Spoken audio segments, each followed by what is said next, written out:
Sir ನಮಸ್ತೆ. Sir ಈಗ ಜನ ಹೆಚ್ಚು ಸ್ಟಾಕ್ ಮಾರ್ಕೆಟ್ ಅಥವಾ ಪೋರ್ಟ್ಫೋಲಿಯೋ ಬಿಲ್ಡ್ ಮಾಡೋ ಕಡೆ ಫೋಕಸ್ ಮಾಡ್ತಾ ಇದ್ದಾರೆ. ಸೊ ಈ ಪೋರ್ಟ್ಫೋಲಿಯೋ ಬಿಲ್ಡ್ ಮಾಡೋದ್ರಲ್ಲಿ ಡೈವರ್ಸಿಫಿಕೇಶನ್ ಅನ್ನೋದು ಎಷ್ಟು ಇಂಪಾರ್ಟೆಂಟ್ ಅಂತ ಹೇಳ್ಬೋದು? ತುಂಬಾ ಇಂಪಾರ್ಟೆಂಟ್ ಪ್ರಶ್ನೆ ಕೇಳಿದ್ರಿ. ಯಾಕಂದ್ರೆ ಎಷ್ಟೋ ಜನರಿಗೆ ಇದ್ರ ಬಗ್ಗೆ ಅರಿವಿರೋದಿಲ್ಲ.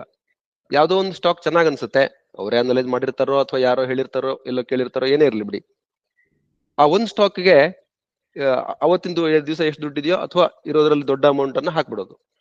ಹೇಗೂ ನಾಳೆ ಅಥವಾ ನಾವು ಒಂದು ವಾರದಲ್ಲೋ ಎಷ್ಟು ದಿವಸದಲ್ಲೋ ಮೇಲ್ ಬರುತ್ತೆ, ಮತ್ತೆ ಅದನ್ನ ಸೆಲ್ ಮಾಡ್ಬೋದು. ಅಂದ್ರೆ one time entry, one time exit, ಈ ತರ ಸಿಂಗಲ್ ಟ್ರೇಡ್ ತರ ಮಾಡೋ ಆಲೋಚನೆಯಲ್ಲಿ ಇರ್ತಾರೆ. ಹಾಗೆ ಸ್ವಲ್ಪ ಅದು ಸರಿಯಲ್ಲ ಅಂತ ಅನ್ಸಿದ್ಮೇಲೆ ಒಂದು 5-6 ಸ್ಟಾಕ್ ಇಟ್ಕೊಳಕ್ ಹೊರಡ್ತಾರೆ. ಇಲ್ಲಿ ಏನಾಗುತ್ತೆ ಅಂದ್ರೆ, ನಮ್ಮಲ್ಲಿ ಎಷ್ಟು ಕಡಿಮೆ ಸ್ಟಾಕ್ ಇದೆಯೋ, ಅಂದ್ರೆ ಶೇರ್ ನಂಬರ್ಸ್, ಎಷ್ಟು ಕಂಪನಿ ಶೇರ್ಸ್ ಇದೆಯೋ, ಎಷ್ಟು ಕಡಿಮೆದಿದೆಯೋ, ಇವು ನಮ್ಮ ರಿಸ್ಕ್ ಅನ್ನ ಹೆಚ್ಚು ಮಾಡ್ತಾ ಹೋಗುತ್ತೆ. ಯಾಕಂದ್ರೆ ನಿಮ್ಮಲ್ಲಿ ಈಗ ನೀವು 1 ಲಕ್ಷ ಇನ್ವೆಸ್ಟ್ ಮಾಡಿದಿರಿ, 4 ಕಂಪನಿ ಇದೆ ಅಂತ ಅನ್ಕೊಳ್ಳಿ. ನೀವು ಒಂದೊಂದು ಕಂಪನಿಗೆ 25,000 ಹಾಕ್ಬೇಕಾಗತ್ತೆ, ಈಕ್ವಲ್ ಆಗಿ ಹಾಕೋದ್ರು.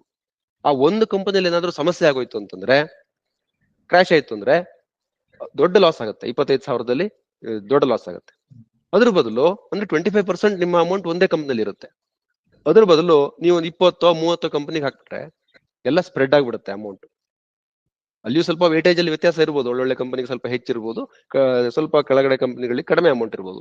ಒಟ್ಟಾರೆ ನಿಮ್ಮಲ್ಲಿ ಒಂದು 30 ಕಂಪನಿ ಇದೆ, 30 ಕಂಪನಿ ಶೇರ್ಸ್ ಇದೆ ಅಂತ ಆದಾಗ, ಯಾವುದೋ ಒಂದು ಕಂಪನಿ ಇನ್ ಕೇಸ್ ಏನೋ ಫ್ರಾಡ್ ಆಯ್ತು ಅಥವಾ ತುಂಬಾ ಬ್ಯಾಡ್ ರಿಸಲ್ಟ್ ಏನೇನೋ ಆಗಿ ಕ್ರಾಶ್ ಆಯ್ತು ಅಂತ ಅನ್ಕೊಳ್ಳಿ. ಒಂದು ಕಂಪನಿ 30ರಲ್ಲಿ ಒಂದು ಕಂಪನಿ ಹೋದ್ರೆ ಆ ಕಂಪನಿ ಮುಳುಗ್ಬೋದು, ನಮಗೊಂದು ಚಿಕ್ಕ ನಷ್ಟ ಆಗ್ಬೋದು, ಬಿಟ್ರೆ ನಮ್ಮ ಅಕೌಂಟ್ ಮುಳುಗ್ ಹೋಗೋದಿಲ್ಲ, ನಮ್ಮ ಪೋರ್ಟ್ಫೋಲಿಯೋ ಓವರ್ ಆಲ್ ನಷ್ಟಕ್ಕೆ ತಿರುಗೋದಿಲ್ಲ.